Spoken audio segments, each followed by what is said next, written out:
Hello. So I woke up this morning pretty late because I was supposed to be at work for 9 o'clock.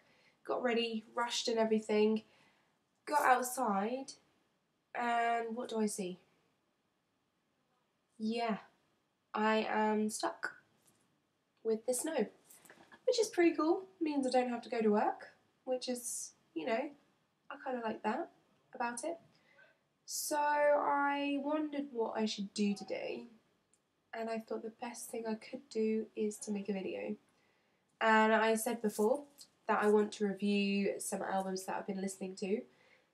So I've chosen Mcfly. I've been listening to it like over and over again now. I just can't stop myself. I'm just totally in love with them and kind of stalkerish in love at the moment. It's kind of scaring me a bit.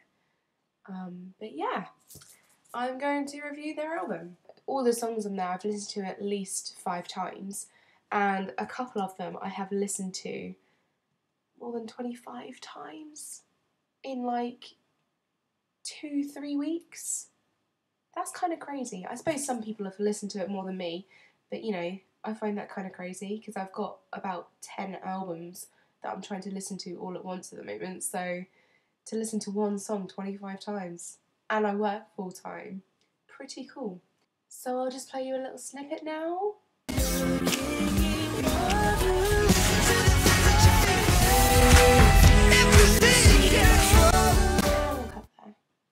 I want to go through the ones that I actually really like on there.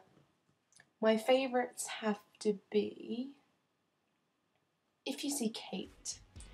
Kind of, when I first saw the name for it, I was like, are they trying to take the piss out of Britney's If You See Kate? Because it's like they both spelled near enough the same thing. So I thought it'd just be like a mock-up song of that, but it's actually really catchy. It's like my favourite song on there, and I just wish it was about Vicky. But yeah, I always smile when I hear that song, and yeah, it's just so catchy and it's such a happy song because they're just talking about a girl they fall in love with and they just can't help it, which I'm doing for Mcfly right now. Then I'd have to say Shine a Light. That's the one I've listened to 28 times. When I first heard it, I wasn't really into it because Tyler Cruz was in the video. And though I like some of his music, I find it quite cheaply made. But then when I listen to this song again, it's like, actually, that is brilliant. And I was so disappointed that it didn't get the #1 spot, but I am also so happy that it has sold more singles than any of their other singles that they've released. So congratulations on that, guys. Yeah, it's very different from like their normal stuff, but yeah, it's such a good feel-good song again. I'm Your Man, kind of think of that one as if they're singing to me, but I suppose a lot of all the girls that listen to that song are just like, yep, that is definitely about me, no one else. But then Tom does sing Katie at the end. I really want to know who this Kaylee is and slap that bitch down. Don't mean that, I'm joking, by the way. Kind of. Then I'd have to say Foolish. It kind of sounds like a B-side of a single, the song, when you first hear it. I think it is my favourite on the album. I mean, I have said that the other 3 are my favourites as well, but I think that one is, it's just such an easy sing-along song too, and even though it's not anything like Mcfly's normal stuff, it's just, the words are meaningful and I just love it. It's brilliant. It kind of reminds me of Bad Habit on Destiny Child's album, because to me that song, it kind of feels like it's just Kelly Rowland's song and not even Destiny's Child song. She's just singing to it and there's no other of the others singing along with it. And it kind of reminds me of this one because you can only really hear Tom sing on Foolish, and it's so different compared to the rest of the album that it kind of feels just like an add-on just to make it a whole, like to make it a longer album. But then it is my favourite. It's just so catchy and the lyrics are so meaningful, and yeah, I can't stop listening to it, and I can't stop trying to sing along to it.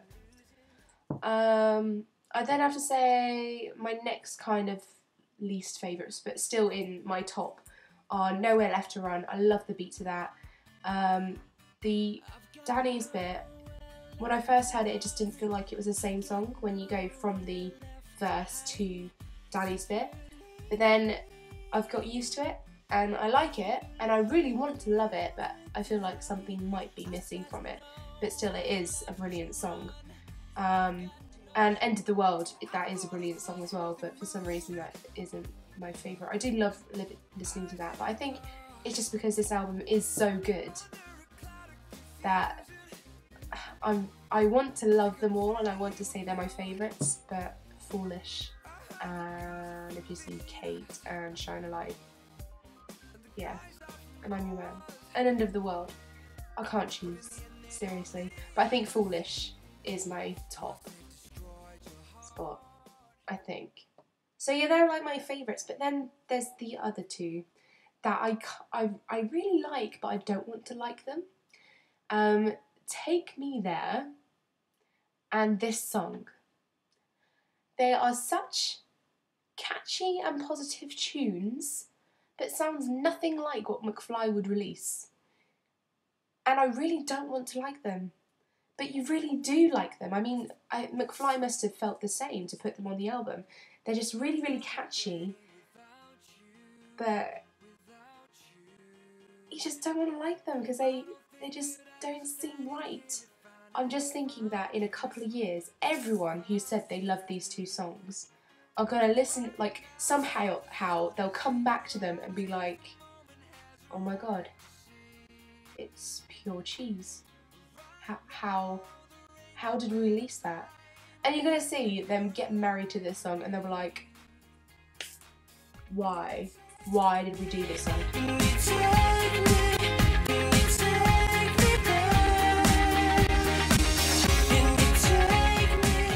Yeah, no.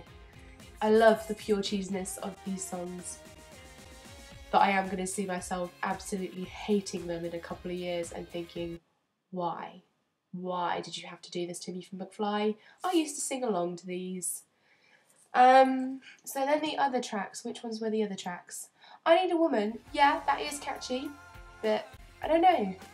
I love them all, because I do love Party Girl as well. Party Girl was the reason I bought this album.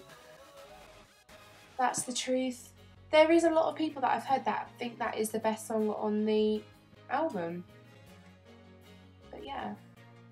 You need to listen to it really, because yeah, even though it's nothing like their older albums, but you know, each one of their albums has grown with them, kind of thing. Like the Five Colours was really cheesy, and the next, and it kind of changed and grew. So like it started off really poppy and like quite teenagery, but then it's grown into what they are today. And yeah, this is very different to their older stuff. And I think they've made the right choice. I have to say, when I first listened to the album, I was just like, what is this? You know, it's nothing like what they did before, and it does sound, a lot of it sounds quite cheesy. But then if you listen to it over and over again, I can't get enough of it. I've got my mum listening to it. I've made her listen to it. And I'm making all my best friends listen to it as well. And, you know, we are now seeing them for my best friend's 21st in March in Bournemouth. You know, so it's, I can't wait. I really can't, and it's going to be brilliant. So, yeah, you should listen to it. You should give it a go. Because I think you'll be surprised. I mean, yeah, the first time you listen to it, you will be like, seriously? But then you should get into it, and it'll grow. It's a grower. It is a grower. To say this for an album is probably the best thing. I can't say that I'm never going to listen to any of their songs again on their album. And that's brilliant for them, I think. So, yeah, good work. Can't wait to see you on the tour in March. And good luck with your next album. Next time, I think I'll probably be reviewing another CD.